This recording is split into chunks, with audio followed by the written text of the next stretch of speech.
Welcome, everybody, and today I'm with my good friend, Irina, who's also an accent coach. There's not many of us who teach accents and teach teachers how to do what we do, so she and I kind of have our own little mastermind and support group.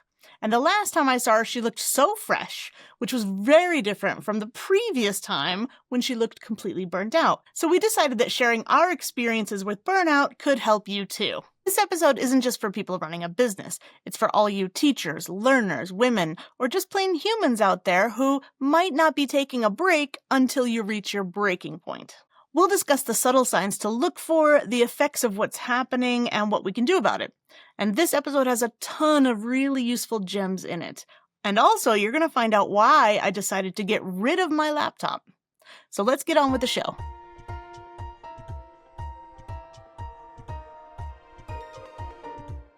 I'm Bianca, your personal American accent coach, and I'm here to help you master an American accent in English because your voice is your choice when it comes to how you sound. I try to release a podcast episode every 2 weeks, and so you should really subscribe to whatever podcast platform you use so that you don't miss the newest episode. And by the way, if you want to see the full video of the episode, it's available at Accent Coach Bianca on YouTube. Now, let's get on with the show.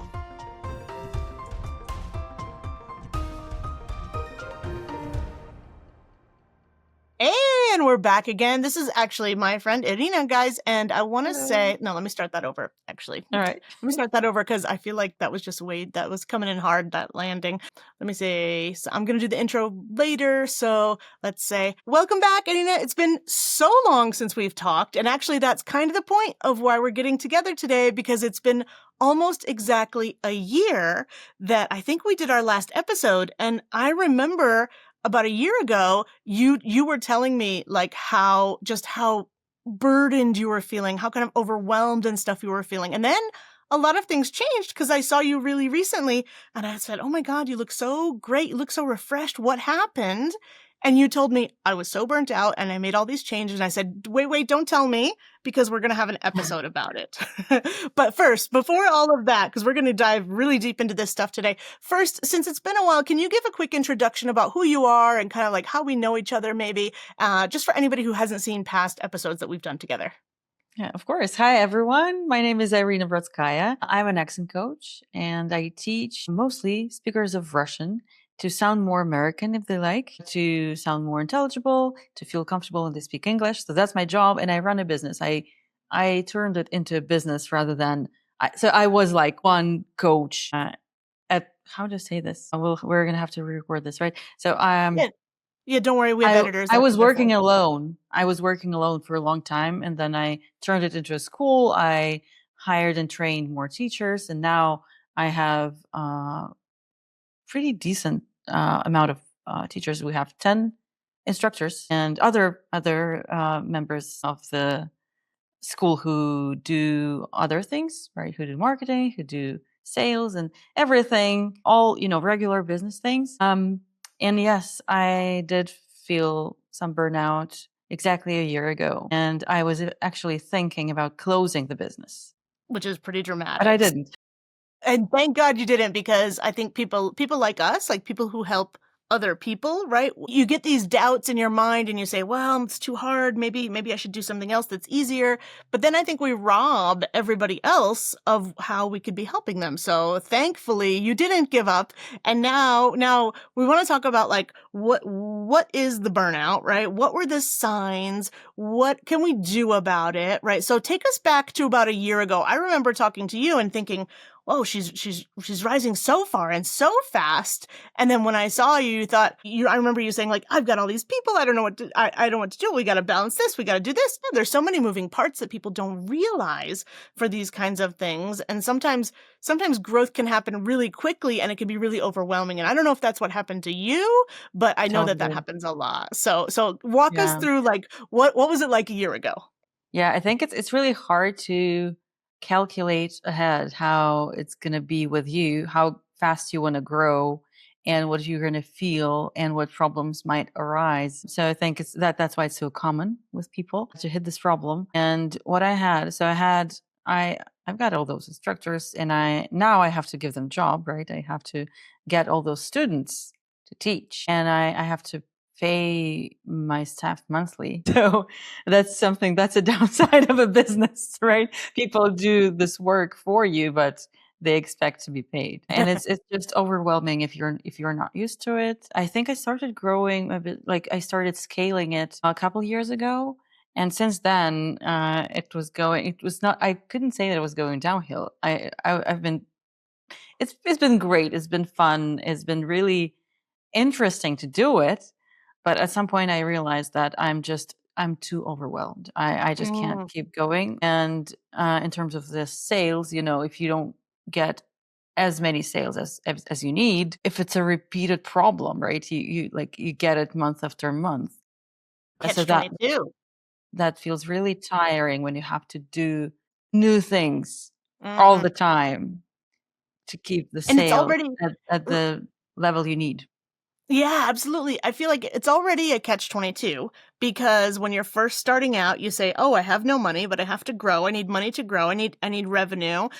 Okay, now I can't handle it myself. Now I have to pay some other people. Now it's legit because I promised them a job and I don't know if I'm always going to get revenue because there's so many factors we can't control, right? So at least when you're first starting out, it's a little bit more tenuous, I think, and then even as you grow, the stakes get higher as well because you take on more people. You definitely can't do it all yourself, you know? So it's like you're growing, this is great, but now you've got to like all of your energy goes into getting the plane off the ground, right? All that fuel is burnt just to getting it to fly. But then you forget that you have to steer, right? You have to do all these things and it takes even just that takes time and nobody knows your business like you do. Right. So you've got to kind of Really. manage these things, become the visionary, right? Become a business owner. And there's just so many things that I think people don't realize goes into it. A lot of it is cognitively stressful and also organizationally, I think too. So you've done a lot of growth. Maybe there were some, how do I want to say this? There were some maybe repercussions, right? Or some pushback in your body, in your mind. Like what started happening that you noticed and you said, you know what? I'm not doing well now. Is there any signs that you had for burnout? Yeah, I definitely did have some signs. So uh, if you Google signs of a burnout, there are going to be many, and I definitely I collected a few. So the first one is, I think, and that hit hard when I realized that I don't love what I do anymore. And I think that it's a bit too late when you feel that. You have to notice earlier. So I had Mhm. this feeling that, okay, I probably have to start something else. I probably have to rethink what I want to be doing, like what I do when I grew up, you know. Mhm. Um, Up. yeah. So that one is definitely, I think it's the most devastating feeling because I've been doing it for such a long time. No, no, no. I have to stop you here because what you just said is so profound. I want you to say that again. Like there was this sign and I don't know if you kind of kept it quiet in your heart and you were like, "Oh my God, I can't tell anybody this," or maybe it's true and I need to switch jobs or something like that. But can you just say that again how you felt that you kind of like exactly what you felt because I think it's so powerful and it might be so I don't know, maybe not profound that we might not even share it with anybody at first. So Yeah. if anybody is feeling like you did, just know that if you're saying this to yourself, it's probably a bit late. Yeah. So I think definitely now I don't think it's something embarrassing or that I can't say it. I definitely can't share this. But back then it felt this way that I can't talk about it with anyone. And I felt that I'm not excited about my job anymore. And I I don't don't want want to be doing it. I don't want to run this business anymore. But it's an illusion because yes, there are problems everywhere, and if you switch to something else, you're going to encounter problems there. to. Right. So Totally, there is totally. no solution there. There are going to be problems. You just kind of have to balance it somehow. So you're excited about your life anyway, even Mhm, even if mhm. it's not amazing with your business. and you realize, I do love this. Hold on a second. What was I thinking? I do love this. And maybe that's not true for everybody. Maybe that's a signal like, yeah, maybe this is not the right career path for me or whatever that might be. But for you, it was like you were thinking, I don't want to go to classes. I don't want to talk to my staff. And then maybe there were like little things that you said like, I'm not loving this job anymore. But that really wasn't it. It was the burnout that was kind of Yep. making you say this to yourself Yeah, then. definitely. Okay, so this is like a huge, huge deal. Do you feel like you had any other signs or bad habits you had gotten into, or like what happened once you made that realization? So I did talk to some people about this, and they asked me this question. I think it's a good question to ask yourself. You don't want to do this like ever, or you don't want to do this with this outcome, Mm, right? Maybe you just want different results, and it's not the process of doing it that triggers you, right? Maybe the results are triggering you. So I thought, yes, it went perfectly well. I would probably keep doing it mm-hmm. because I love the process. I love my students. I love the results when they tell me that we helped, right? That our school helped them communicate better, feel better, know more about the language they communicate in, and they feel more comfortable. It's great. Oh, yeah, exactly. And you're like, this is why. This is why I'm Yeah. doing it. This is what I love about it, right? And so all of that doubt and worry, it wasn't about that. It was just kind of a manifestation of that. So that's really hopeful, I think. So when we're all in that place, or if we ever get into that place and we think, oh, because I could share with you that like, yeah, sometimes I'm thinking this is a lot of work, right? This is a lot of work. And maybe I should just go get an office job or go teach at a university or something like that. It would be so easy, right? Guaranteed salary, things like that. But then it's like, no, I love it when people have their breakthroughs, right? I love it when I suddenly realize like I used to catch you on all those R's because they were missing or not done well. And wow, we just went through a whole session, not a single R. And then for me, that really like lightens me up, and I say, this works, like this works. This helps people. They get better jobs. And yeah, and it brings it back to me. So what was like a crucial thing, would you say, that you want to share with people? You said somebody had given you a question or advice. Like, did you go looking for help besides Google or AI at that time? I did. I came across a neurointegration coach. I hadn't been familiar with the term before. Mm-hmm. So yeah, I just came across this guy. I think some friend told me about him. So neurointegration coach is someone who, roughly speaking, knows how the brain works. And they teach you how to deal with your own brain. Because you have a human brain, there is no way around it. You're going to have to deal with it, right? You're going to have to take care of it and learn the signs, learn the fatigue signs and learn like how you go about it in your human body with your human brain, right? Because Yeah. I think a lot of people, especially when they're younger, they feel like they have a superpower, and then they hit the wall. Yes, or like you're 18 and you think you need to do everything all at once because life is so short. Like life is never shorter than when you're like in your 18, 20 years old, right? And you think you have to do all this stuff and you feel like you can, and you certainly can more than I can at this age. And so, yeah, I think it hits you very differently. And what you were just saying now is like, oh, my brain, dumb brain, why are you doing that? And so knowing more about the brain and how it works in response, because our current times, it's like, brain, saber-toothed tigers are not chasing me right now. Like, it's fine. Like, there's no life or death situation, but your chemicals still react as though they are, right? And our emotions and our thoughts can sometimes be way too linked. So maybe we end up with intrusive thoughts or repetitive thinking, or we end up with bad habits that really, it's like my brain is just trying to help me and protect me, but maybe I don't understand that is maybe sabotaging me in a way. Is that kind of on the track of what you went through when learning about Yeah, this? so it's one part of it is this, and another part of it is the current situation with the cheap dopamine. Mm, That's something we get from scrolling social media, for example. And I feel like a drug dealer actually, because I do social media. That's how I promote my business. But I think now we know for a fact that it's damaging for your brain. if you overdo it. Yeah, absolutely. I think like we started kind of doom scrolling right during COVID and stuff, Yeah.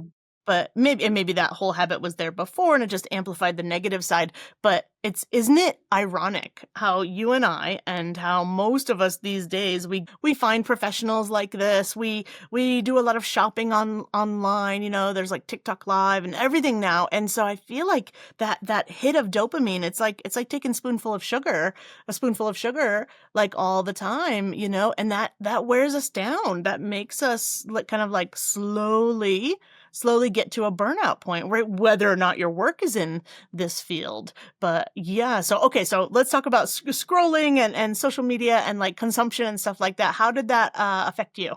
So when I was doing it, I think it's one of the coping mechanisms I was using.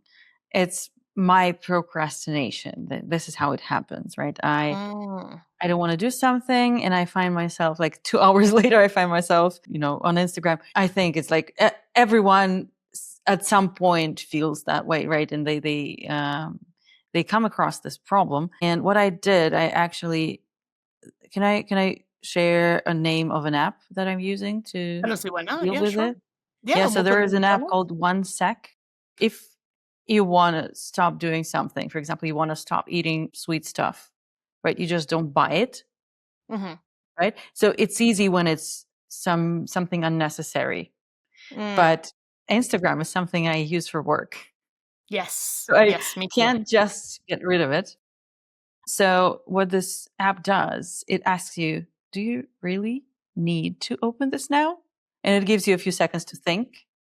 And those few seconds are enough for you to actually realize that actually it was just a reaction to something I don't want to do. And actually I don't need Instagram right now. So Mm-hmm. it's not the only way to deal with it, but it works with me. So yeah, now I don't actually scroll Instagram as much, and I use it on my desktop. So it's Ah, it's this not is interesting. it's Yes, not as yes. fun to do it on your desktop. So yeah. You can't use your thumb on your desktop. Well, I guess you can if you have a touch screen. But it's funny you mentioned that because I've made this decision this week that I'm going to not get rid of my laptop, but I'm going to go for a desktop. I'm going to start with like a Mac Mini, and I'm going to not be using my laptop so much because yeah, sometimes I'll go in the living room with my laptop. I very often go to coffee shops to work, right? And yeah, it's great to have a change of scenery and work sometimes, but I feel like I thought, wait a minute, it's that, but I'm working too much, right? Maybe what I need to do is ask myself the same question. Do you really need to be working at a coffee shop, or can you just go with a friend and catch up? Or can you just go and enjoy a few hours during the middle of the day? Because guess what? We've been working years to get to this point, and I should be able to just go for a coffee in the middle of the day and not be thinking about, ooh, how can I get ahead? What can I do? Right. So it's kind of like I feel like it's a change that's kind of similar in a way so that I can be more intentional about sitting down to do my work, which is on social media, right? And then I guess, take the apps off of my phone and just be like, okay, I'm only using social media for work. That's a big step. I'm not quite there yet.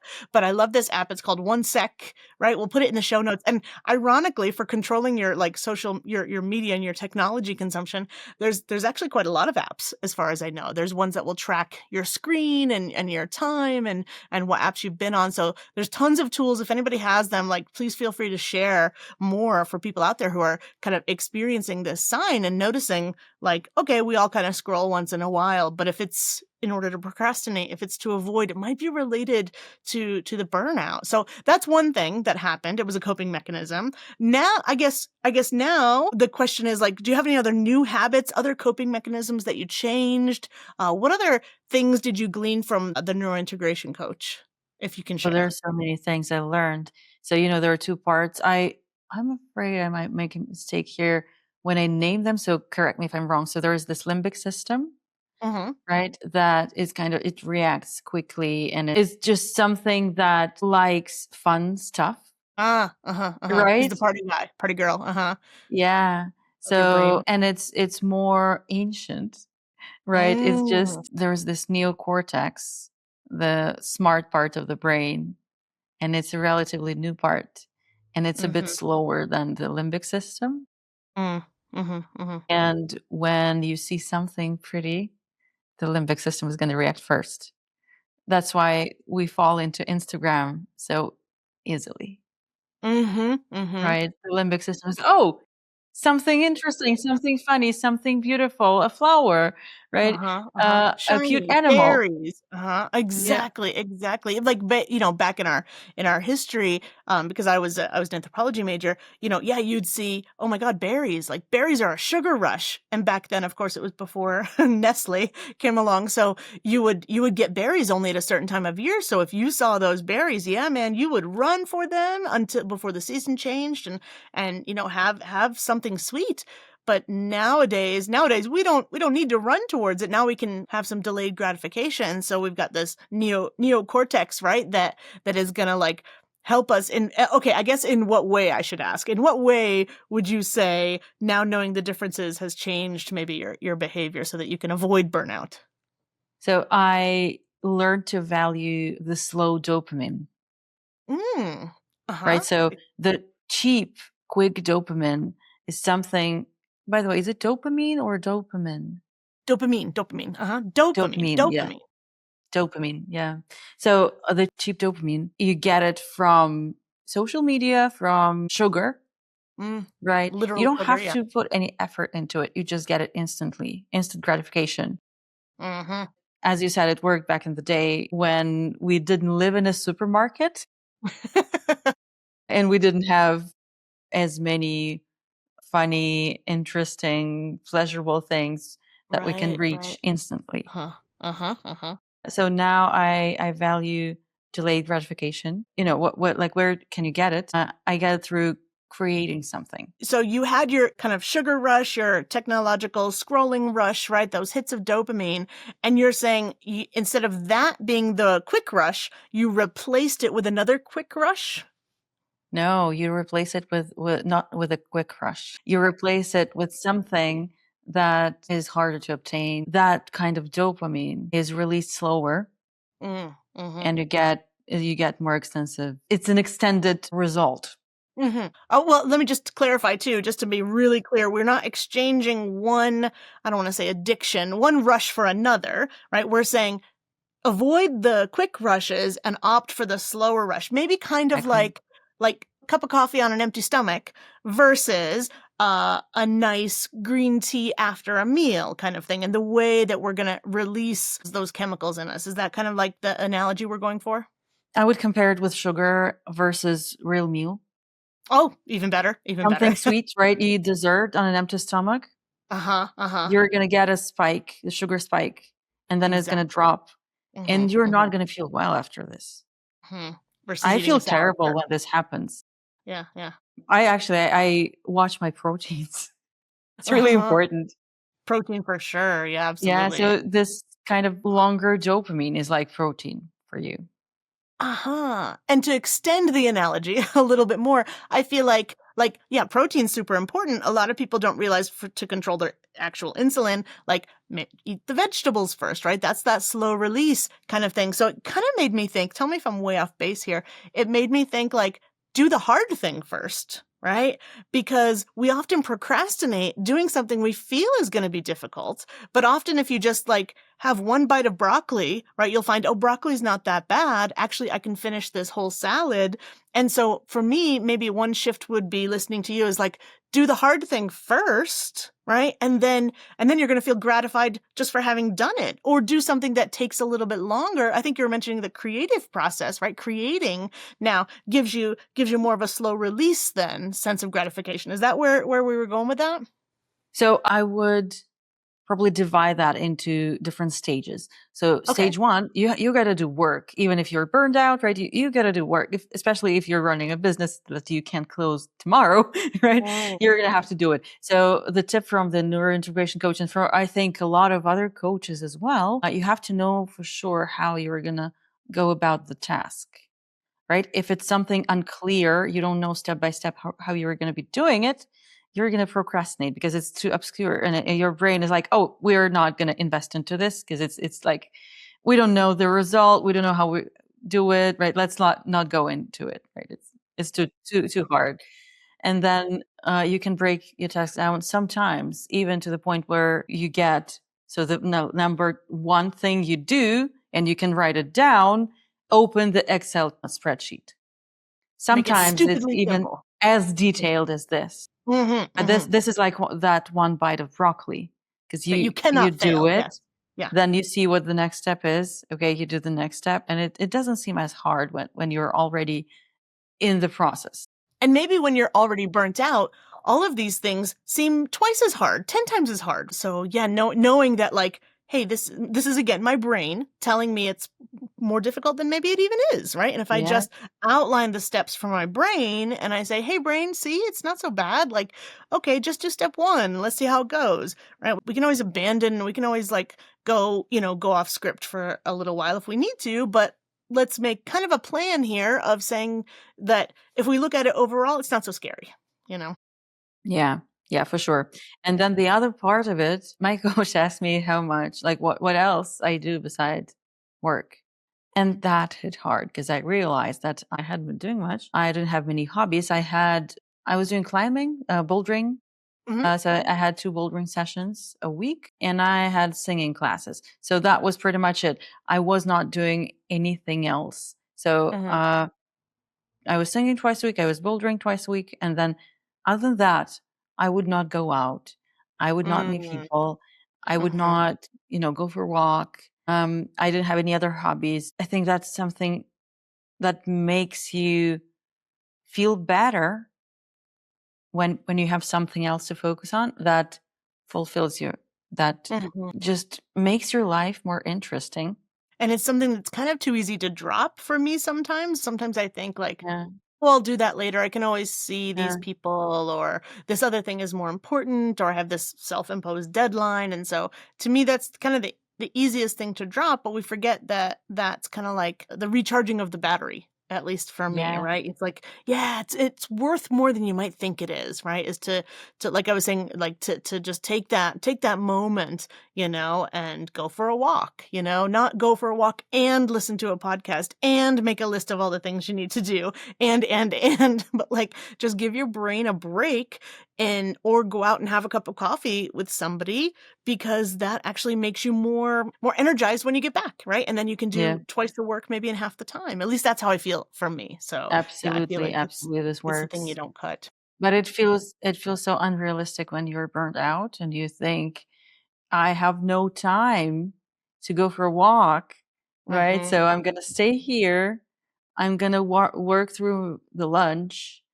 I'm not gonna have a break because it's not the best time for a break. But I And I trick actually myself.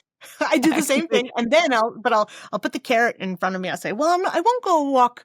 I won't go for a walk early in the morning like I'd like. I'm gonna just dive into work, but I'll take a walk later." But of course, what happens? Then I'm too tired, right? Because I and then had it gets spent all that dark. extra time. Yep, yep. I fall into that trap all the time myself, all the time.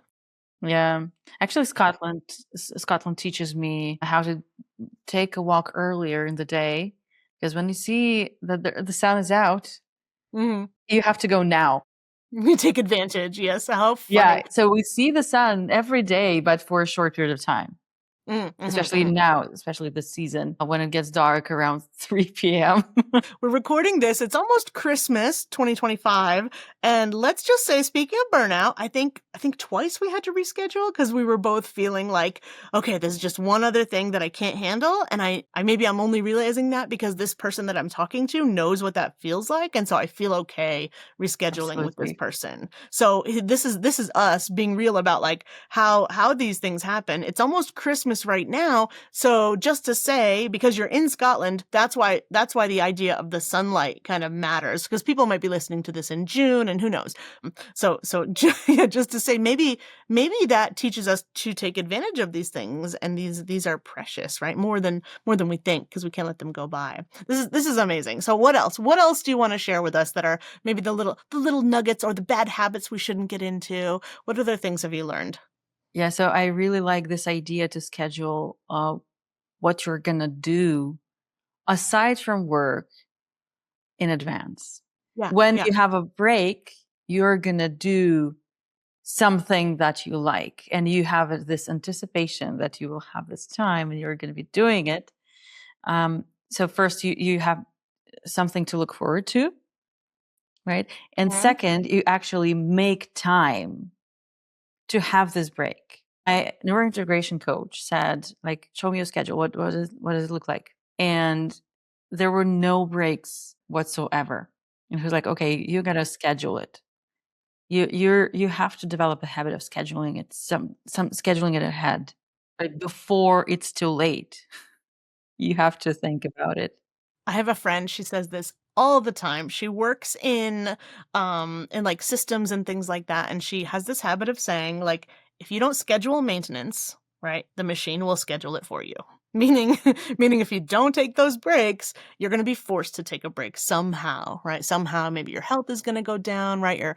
Your mental awareness is going to be like shot, who knows. So that's like gold, gold, gold. And I want to add to that, I feel like as women, from what I've read in certain things, is like that when we quote take a break, right? What we're often doing as women is planning how to do or doing other tasks that we think are break worthy tasks. Oh, I'm taking a break. Let me do the dishes. Oh, I'm taking a break. Let me plan out next year's goals and strategies and things. But we don't realize like what are we trying to say when we say take a break? I want to go back. I think for you that would be like, no, I'm going to take a break and take a bouldering class. I'm going to take a break, and I see there's a piano next to you. Yeah, Like, what there is what a does that piano that break I mean yeah, for I you? just moved the piano from the other corner of the room to have it handy right here. So I can take a break, just play something real Mhm. quick. Or Mhm. yes, bouldering classes, you have to schedule that because it takes You some have time to to get anyways. there. I take tango classes and that's on my schedule, right? Nice, Once a nice. week I have a class and this is a precious time. I'm not scheduling anything for that time. It's going to be a tango class. Uh-huh. I signed up for a community choir. So once a week I go there and I know that I have to finish the work before I hit the road and go to see my people at the community choir. Yeah, I got some friends. So that's something that, when you realize, okay, I have to talk to people actually. And Mhm. it's so fulfilling just talking to people with no purpose. Sometimes you get some good advice. Sometimes it's just fun, but it's really important not to lock yourself and, not to be isolated. Yes, this can be a very isolating job, I think. So we can talk on different levels. We can say, like, as entrepreneurs, you and me, as women entrepreneurs, as let's talk to the people who might be listening too, like English teachers too, guys. Like, you don't have to be a coach or, own a business to feel all this burnout. We're talking to you guys too. So it's all similar signs, similar mechanisms, similar ways that we can all like get through. I don't want to say get through. I want to say more what you said earlier, maybe balance, like balance those Yeah. things. I don't love the term like work-life balance, but I feel like it's more about keeping it sustainable, right? Like, cuz we said earlier, if you start falling out of love with this, then you're not going to want to do it, but that deprives everybody, I think, of this. So, yeah, what would Yeah. happen to all of your staff if you really truly fell out of love? Well, they'd find other jobs, but it just why if that's not the case, you know what I mean? So Yeah. this is fantastic. Tell us what else, like what are some other, I'm going to go back to the beginning, signs of burnout that you might have seen, results of that, or what did you do maybe about it? If there's any other tips or tricks that you can tell us about having gone through this yourself. So as a business owner, I got this. I don't remember where I got it from, but there's this just as an idea that as a business owner, your number one task is to take care of yourself. Your Nice. well-being is really important for your business. You're the key figure in the business. Without you, it's not going to exist, right? So Exactly. you have to take care of it, and you have to take care of your mental health and your affection, right? Oh, You have to love what you do because otherwise you're not going to get ahead. If you hate that's what you do, right, how you right. gonna scale your business? Yeah, maybe you would, but you'd end up hating yourself too, and that wouldn't be very fun either. Not for me anyways. Let's say for the people out there, maybe just teachers who don't yet have a business, maybe now is the time to start thinking about this too. Not even after you have a business, right? Coaching, teaching business of your own, but making sure to take care of yourself now and have good habits so that you can then develop that. Because I meet so many teachers who are like, oh yeah, I want to work for myself and do this too.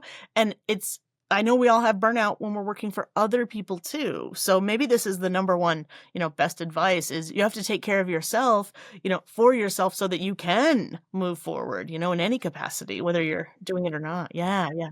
I was like this when I was just starting out. I would have up to 8 classes a day. It's not sustainable. It's not possible to work like this. And this is when I realized actually that, okay, it looks like I can start looking for help and hiring other instructors because I have all those students who need help. And that is And the I can't one. be doing this on my own. So this is where you get the idea, okay, this might be a business actually. Like I might be hiring someone.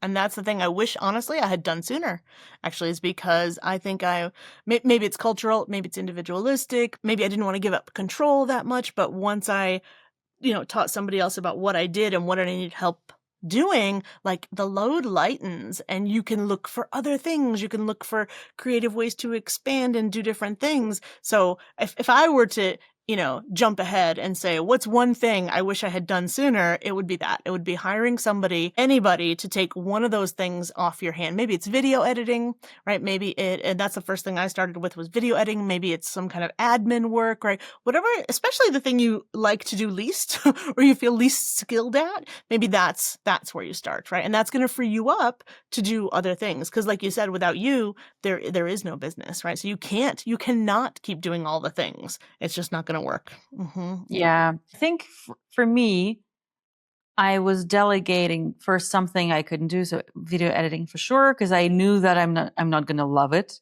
It Mm-hmm. just didn't feel interesting to me. And also something repetitive that doesn't require your expertise. Yes, Yeah. exactly. For Mm-hmm. example, I have an administrator who communicates with students once they help with onboarding. Mm-hmm. Mm-hmm. Right. For example, like the students, they signed up for a course and then someone has to guide them through what our expectations are and how they find the platform, right? What's the best way to do the tasks, right? Everything. And my expertise is not required here. Yeah, Someone yeah. else can do it for me. You can make a list of any things that you are the only person who can do them.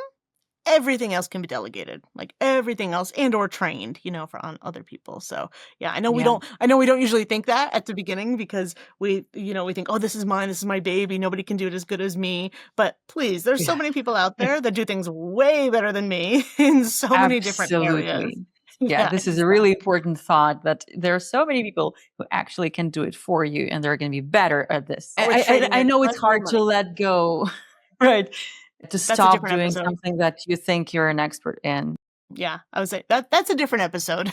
So Yeah, for let's sure. continue with the burnout thing too. So what other things can you tell us about like signs you saw, things that you did differently, any help or advice that you got, and maybe how things are now? Yeah. So let's go through this one by one. So the signs.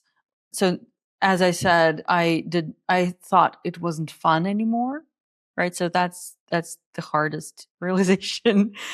And then when I realized that actually I still do like the language and Mm-hmm. helping people and I actually like being a business owner.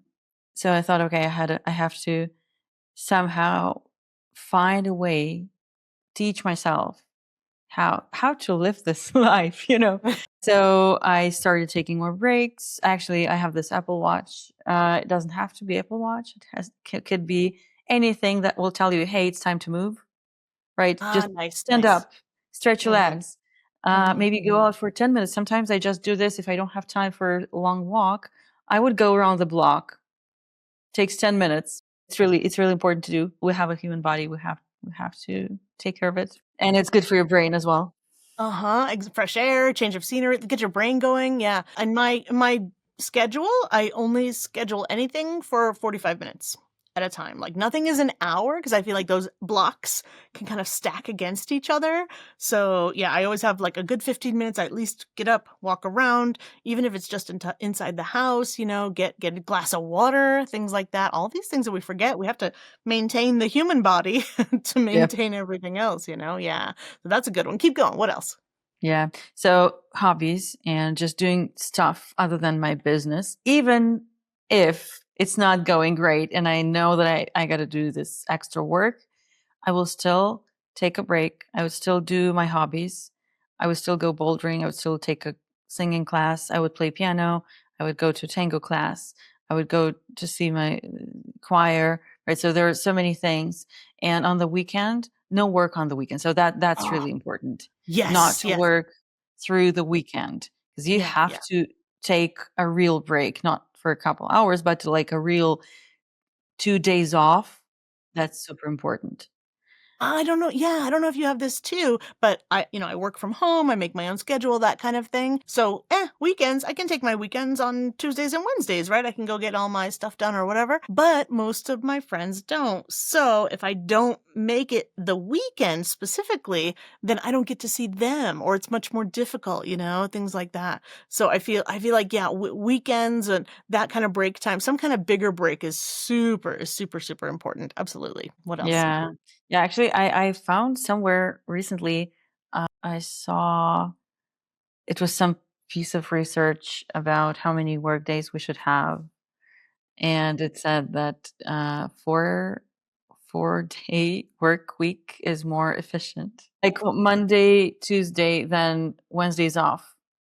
Because you're Okay, okay. already exhausted toward the middle of the week. And then You gotta Thursday, recharge. Friday, 2 work days, and then 2 days off, like as usual. Yeah, it's That's the counterintuitive, most at least efficient from schedule. from the American point of view, where it's like go, go, go, do, right? You're a human Yeah. doing, not a human being. And we have this law, like Murphy's Law, that says, I don't know, I don't remember whose it is, who do we attribute it to, but it's work fills the time allotted, right? So Yeah, if I have 1 hour to do an email, I'm gonna take a whole hour and write that one single email. But if I have 30 seconds, I'll get it done in 30 seconds, right? So exactly. we can adjust that time. We can take the liquid and fill whatever container we want with it. But at the end of the day, like you were saying, even if I'm in the middle of something, even if it's not going well, like maybe that's the best time to take a break.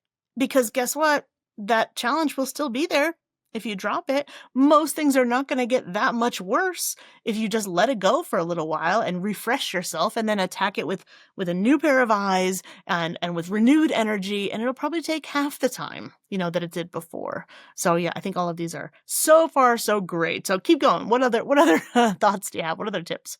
Okay, so it's a big one. I actually, since last December, I gained one staff member who it's like, it's not like second Irina, because she's not an Mm-hmm. expert in phonetics, but she is good at organizing. Mm, The title is Director of Operations. You can call it whatever you like, but it's someone who it's like someone who takes care of the operational part of the business. yeah.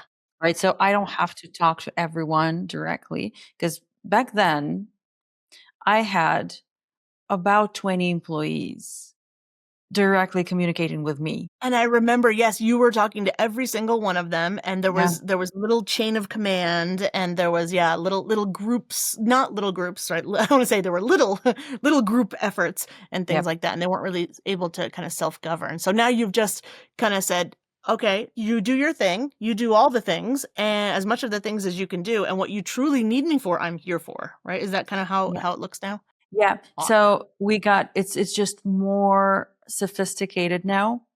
I've got Hmm. someone who only deals with the instructors. Because sometimes problems arise and we have to we do this monthly payments, we have to calculate how much everyone made, right? So it's a lot of things, and sometimes we transfer one student from one instructor to another. So there are little things that we have to take care of monthly, Hmm. and emotionally we have to deal with they're human beings, right? Sometimes they just need to talk to someone, and it was always me, and now they have a special person to do that. Hmm. And there is an extra person, the director of operations, who does the operational thing, right? Fantastic. Who Fantastic. takes care Yeah. so her responsibilities are planning how we're gonna make the money next month, for example. Amazing. What we're gonna launch. We might launch some offer that we didn't launch the last month, right? So that's her job. Wow. And yeah, and she talks to the sales department. I used to talk to the sales department myself. So now it's her job. So I feel so it's such a relief. She's paid for this, and I just don't do the stuff that I don't enjoy. So Mhm. sometimes it happens, but much less than back in the day. So it's not a coincidence. I was looking for such a person to just Ah, take this y workload from me. yes. Yes, exactly. Because I wanted to stop you really quickly because I'm seeing, maybe it's because 'cause I'm on the outside, but I'm seeing like a complete kind of 360 or a change because let's think about way back in the day. I don't know if this was true for you, but when I started out, I was teaching English, right? And I was trading my time for my money for an hour salary, and I was working for somebody else, right? Yeah, So I was getting paid for my time, but not my expertise. And then I grew my expertise, and then I was like, all right, I'm going to make a business out of this. But then I was doing it myself, right? So I had neither time nor money. But then I would have, like more money, but still felt like I had no time. And now you're at a point where you can have somebody else and you are paying them to take that out of your mind. And so now you've grown to have both. And you can have both of those things. And now they're taking it all off of your shoulders, right? So you can now grow to the next step. It's kind of like I feel like an upward spiral, and now you get to be more the visionary because you created all that with what was in your head. And then you found somebody else you could put it into their head and use because they have expertise too. Now you're trusting them enough to just oversee and do the visionary part of it. And I think that's the part where we all want to be in the end is like to be able to do that. But it's kind of like we said, it's kind of there's like a little ladder, you kind of have to climb. And sometimes it feels like one step forward and two steps back, or two steps forward and one step back, or absolutely. Yeah. it's kind of yeah, it's not easy, I would Yeah. say, to get there. And so okay, what else? Yeah. What But other there oh is go ahead. one thing that I want to add here that, Okay. and I think it's really relevant to any business owner or anyone who's going to become one in the future, that at some point you realize that you can delegate something that you can do yourself, Can, but because there is maybe only don't. this much time you've got, right? So sometimes, yes, you can do this. I can take the marketing part. I can even edit a video for my, maybe not a longer one, but for a reel on Quick Instagram. one. I totally could do that. I could upload my stories myself. Totally. But if I do all that myself, I'm not going to have any time to think about something exciting and about the future.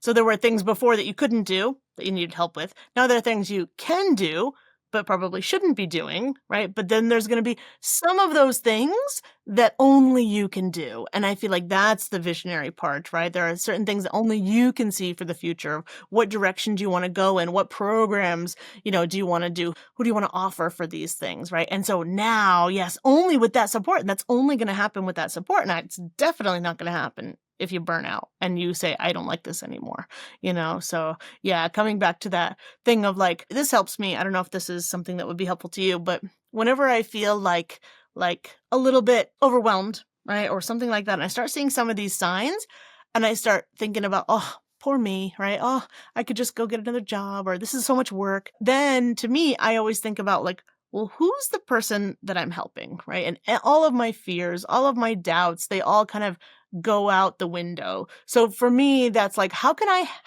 best help the most people? It's by delegating. It's by actually doing less, ironically. You know what I mean? And keeping those nuggets of the things that like make us, and that make us the only people who can help those people. So yeah, I just wanted to add that in there. But what else is on your list? Give us some more. Maybe something that we can elaborate on a little bit, which is, for example, I can see the piano from here. It looks like all you have to do is kind of turn your body like 90 degrees. So in all of these tips, I think we can take all of them and kind of amplify them by saying, like, make it easy. Make it Yeah. stupidly easy for yourself to do these things. Make it so you literally can't fail.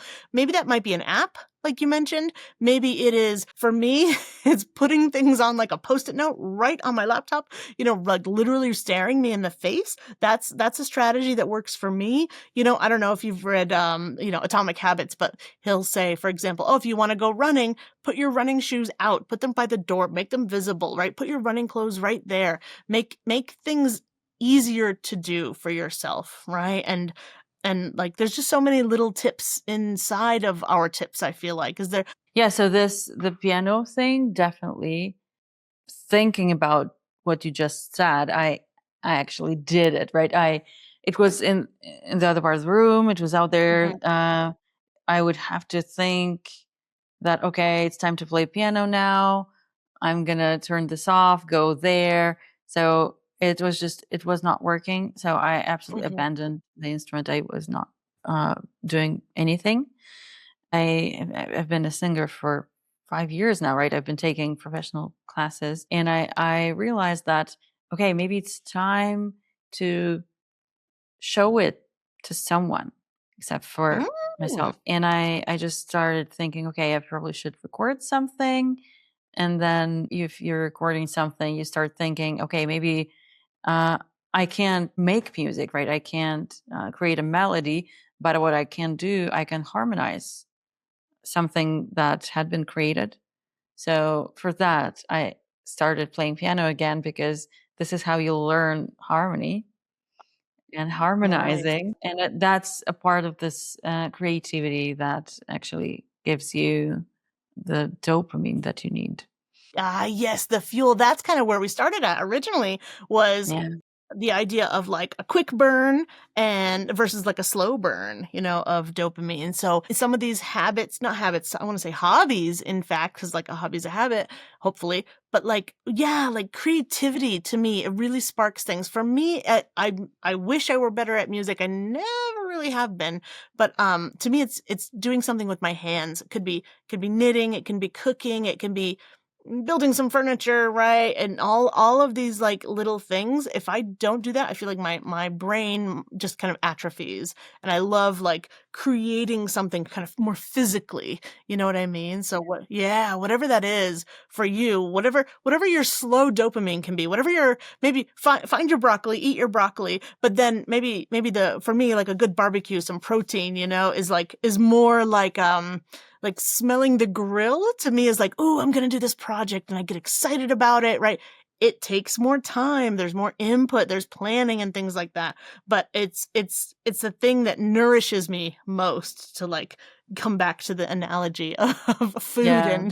and If you and enjoy these the dope. process, it fulfills you, right? It's not just the result you can get, but if you like the process, Mhm. it's just, this is what life is, right? This is, I Yeah. like what you said before. You said that you don't like this work life balance expression because it's Mhm. life, right? Everything is life. Why do you divide that into two bits, right? And I absolutely, Right. I agree. It's a weird situation where we have to kind of think about life as something separate from work, right? And I think I was Exactly. infected. It's this hustle, American hustle culture, that I was infected Mm. by, because I've lived in the States for a long time, and I think it's time for me to just rethink everything and think like, what else do I want to do? Mhm. It's not Mhm. just Mhm. the work, right? There are other things, and my work has to be fulfilling. My work has to be fun, right? Mhm. That's why it's important not to divide work and life into Yes. two separate parts. Uh-huh. If you're that kind of person who loves what you do. And so bring us all the way around. We started with about a year ago. You were feeling like, okay, I'm not loving what I'm doing right now. I'm rethinking this whole thing. How do you feel now? Like what's your work and life like now? How do you feel? What do you do? Like what do you think? How do you see it? Because I saw it first time I saw you in a while. I said, "Woo, what changed? Because you are glowing, girl." Well, And, thank you. I know this is business related because the last time I knew you were really burnt out. So, yeah, what does it look like for you now? How's it different? So, since I was doing this program with a neurointegration coach for a few months and it's done, we're still in touch, but I think it worked. It's so that was step one for me. first to realize that we can't continue like this. I have to do something. I found the help. I learned something about myself and how to take care of myself. And then I got this director of operations who just took this workload, and it's a great feeling that I'm not the only person who is interested in the results of my business. There's someone Mm, else who is going to be responsible for this. And if something doesn't work, it's not just me. We're there together. So that's a good feeling that I have someone to take care of a part of it. mhm, And right now, every day, nearly every day, I've got something to do in the city. So I work from home, and I know how isolating it could be. So I make my hobbies outside, right? So I've got this choir, I've got bouldering, I've got tango classes. I see my friends, I do something on the weekend. There is something, always something that I have to do out there. mhm, mhm. And I learned that I think it was some habit that even if I feel terrible, even if I feel burnt out, I feel that I'm too tired, I will still push myself and try to work, of course, with zero outcome. Now I just stopped doing this. If I feel overwhelmed, if I feel that it's not the best time for me, I'm just not going to do it, especially if it's not urgent.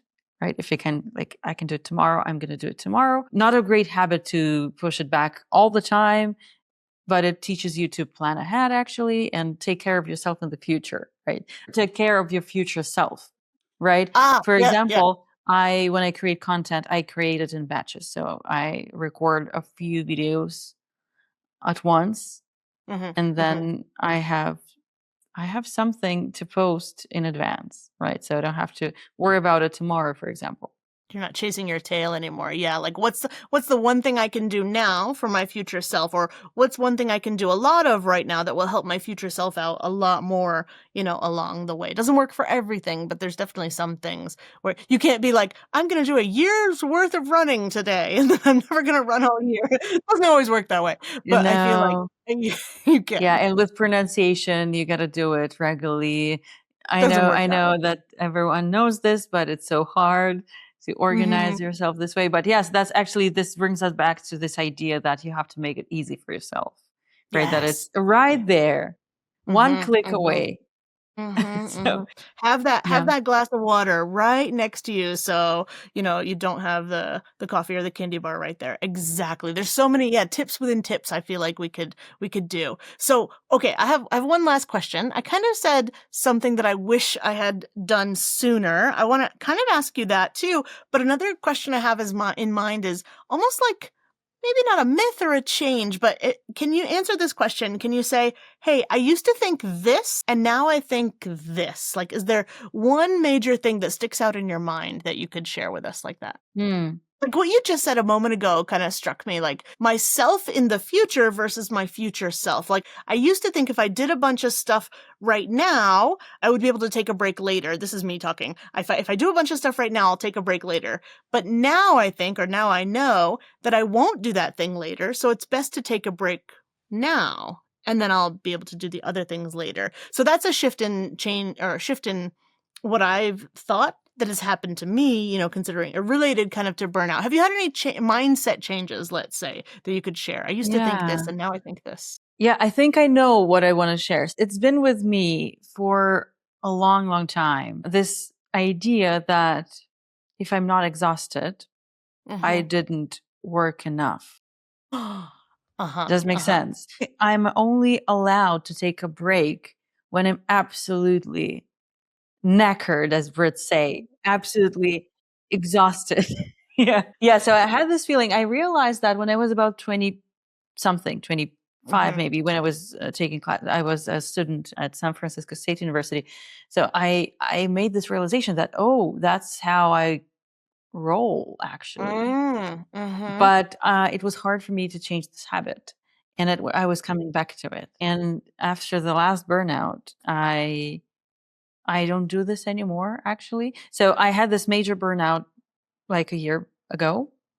And now I think what I do, because I don't overwork, I don't work as much as I used to, I have the capacity to notice the early signs of a burnout and take a break before it's too late.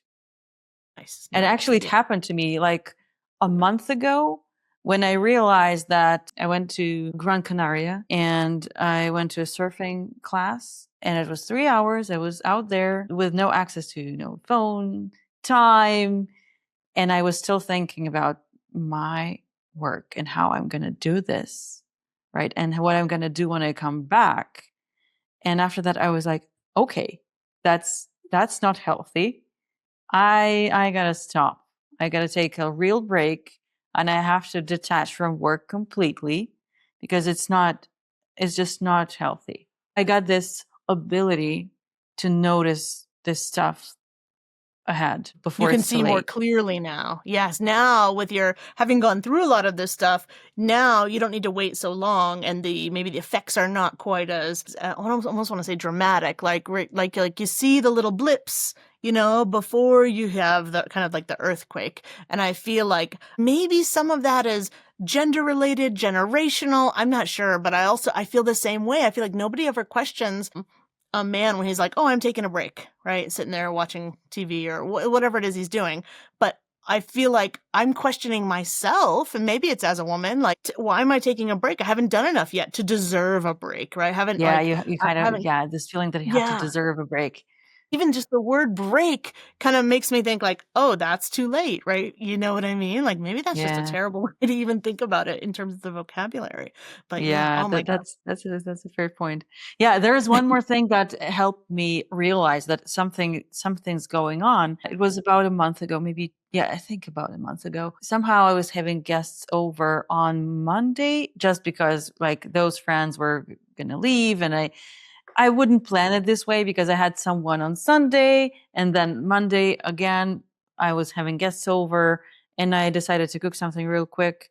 And I had my tango class on the Mm, same day, so I threw a few bell peppers in the oven for like 30 minutes before I go, thinking that I'm gonna turn it off just before I head to the class.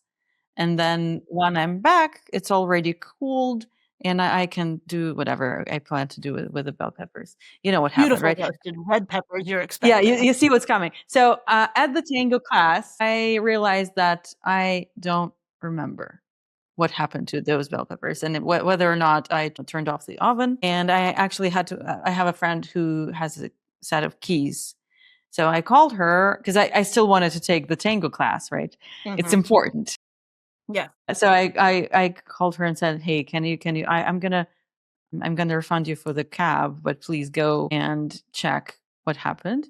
And actually, I had turned it off. Apparently, she came there. She realized that it's all good.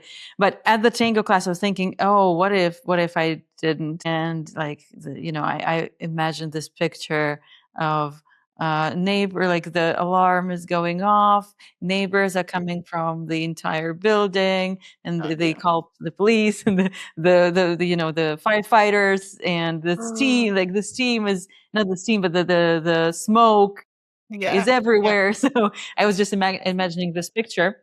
That was like, what's the best way to say it? I realized, okay, I'm just gonna stop here because if I miss things like this, okay, yes, I Mhm. did turn it off, but what if I didn't? But you don't know. Right? Yeah, exactly. It's Or my what if you just safety. yeah, what if you didn't turn it off and the thought didn't occur to you at the tango class to call somebody, right? Like, we don't need those kind of wake-up calls. Or hopefully Yeah. we don't have to have those wake-up calls to say like, okay, this is affecting a lot of other things and it can result in some very bad stuff. That's super visible, but we forget in our own body that like the same kind of detriment can kind of occur, right? From too much stress. Tension is great. Like tension gets jobs done, I feel like, if you have a rubber band and you pull it back, tension is what makes it fly forward. But the pressure, the stress, not good stuff, right? That nothing good usually happens from that. So let's see if we can, Yeah. like you said, change your perspective so that you can look at yourself from different eyes than you used to look at yourself and recognize like, this is not tension. This is stress. What's happening to me right now? I'm in the middle of the ocean taking a surfing class and I'm thinking about work. That's not cool. Something is wrong with that. So Yeah, and I hopefully, don't remember whether or not I turned the oven off, right? exactly. That's safety, and that's like a wake-up call, and I just took a day off after that. Oh, thank God. Yeah. That's And back safety in in a the way that you can see. day, I would not do this, Or you right? wouldn't think it's a big deal. You'd think, "Oh, I just forgot." Oh, like, "Oh, that's normal." Oh, Yeah, yeah, you shit wouldn't happens. think, you wouldn't see it as a sign of something worse. And yeah, like these little things, my brain can't handle processing all these things right now. I've got way too much, cognitive load right now. It's hard to see inside your own brain. And so that's pretty dramatic, but it's almost just as bad, the cumulative problems of like reaching for some candy or doing the scrolling, like we said, because those little things, they add up too, but in ways that are a lot harder to see than like smoke from burnt peppers. You know what I mean? So yeah, I think these are all really good things to keep in mind. Is there anything else that you want to tell us today, before I ask you how people can contact you? What are the programs you're running right now? Like anything else you want to mention about burnout just for right now? Yeah, I think that the most important thing is to learn how to deal with yourself, right? Mm, Know your habits, change your habits. There is one more thing with the phone. As we said, it's when it's easier, you're going to do something. So with the phone, it works the same way. If you put it right next to your bed, for example, on your nightstand, you're going to reach it first when you wake up. So don't do it. mhm. So it works. It's the same tip, but it works the other way around with the phone, right? Just make Absolutely, it yeah. less accessible so you can wake up without the phone and Yeah, start there's thinking about something else rather than opening your Slack first or thing, whatever yeah, you first open. thing in the day, checking your schedule. I just woke up, my brain isn't even braining yet, and then you're checking your schedule, "What do I have to do?" You're messaging your people, like, that's not good. I have a friend who puts the phone in another room so that when they sleep, when they wake up, they have to go to another room just to turn the alarm off, so they get more woken up, right? They're not used to reaching for the phone. It's not even just muscle memory, right? To reach for the phone and check messages. It just becomes these neural pathways that get ingrained, and it's so hard. It's really hard to change. Not saying, guys, that it's easy to change, but step by step, like we said, like setting those steps, like you can change any of those habits, And so yeah, everything can only get better if you try to do that. So now tell us a little bit about your school and what you have to offer, and who do you work with, and how can we get in touch with you? Okay, perfect. Thank you for this question. So, we primarily work with Russian speakers, and why we only do this for now in terms of pronunciation teaching because of the method. And it's a contrastive method where you have all your students speak the same mother tongue, right? They make the same errors, and you compare that language, that accent with the target accent.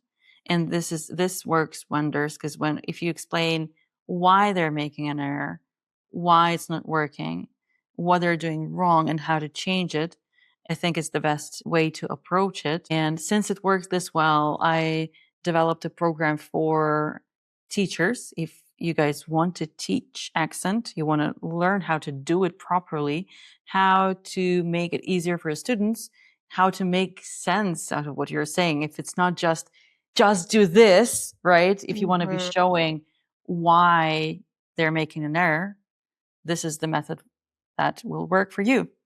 Yeah, so if you're interested, you can reach out. I've got my Instagram. It's called My Russian Accent. And yeah, you can DM me if you're interested. Perfect, perfect. Yeah, because I think, like we were saying before, like I'm here to help people, and I feel like the biggest impact that we can make is not just through individuals and group programs, but maybe like through teachers too, is like spreading the word. And because I know I started this way too, like this is really interesting. How do I do it, right? And that's really, I think the nut of it is if we train other teachers, we can help them too. And to bring it back around to what we were talking about before, like teachers get burnout. They need a new job. They need a better paying job, right? we are not the only people who can do this. There's so many people who can do this, and that they can do it in their own way. So if you're thinking about pivoting a little bit in your English teaching career, or you want to start new, maybe you're a speech therapist, right? Maybe you're an actor who wants to help other actors. There's so many ways that you can get into what we do, and we have 2 of maybe only 3 programs total that people can Yeah. learn how to do this job. So I'm super excited to share this with you, to talk to you as a colleague, as a person who's gone through a lot of the same stages, and to say it's not just business owners who get burnout, it's teachers too, and it's regular people as well. People maybe even in our programs who maybe see what they're doing to improve their pronunciation as work, or maybe it's a hobby and they feel like they can't do it yet because they're so burnt out from other things. So I feel like this episode and our discussion today can help so many people. So I want to say thank you so much for coming to talk today, because it's been a while, but now that you've got some more time on your hands, maybe we'll be able to plan other episodes too. Yeah, I would love to. I would love to continue this. Thank you so much for having me. I always have fun. I always love doing this with you. So I hope we're going to do this in the future. Absolutely. We'll plan on it. Like you said, the most important thing is to make a plan for it, right? Because if you don't plan for it, then it's probably going to fall off the radar. So we're going to make a plan. We'll have a standing plan to do this and keep bringing more great information for everybody. So thank you again. And let's say thank you to the listeners for listening, guys. And we're so glad to have you, and we're so happy to help you. So thank you, guys. And we'll see you soon. Bye-bye. Bye, everybody. See you soon. Bye.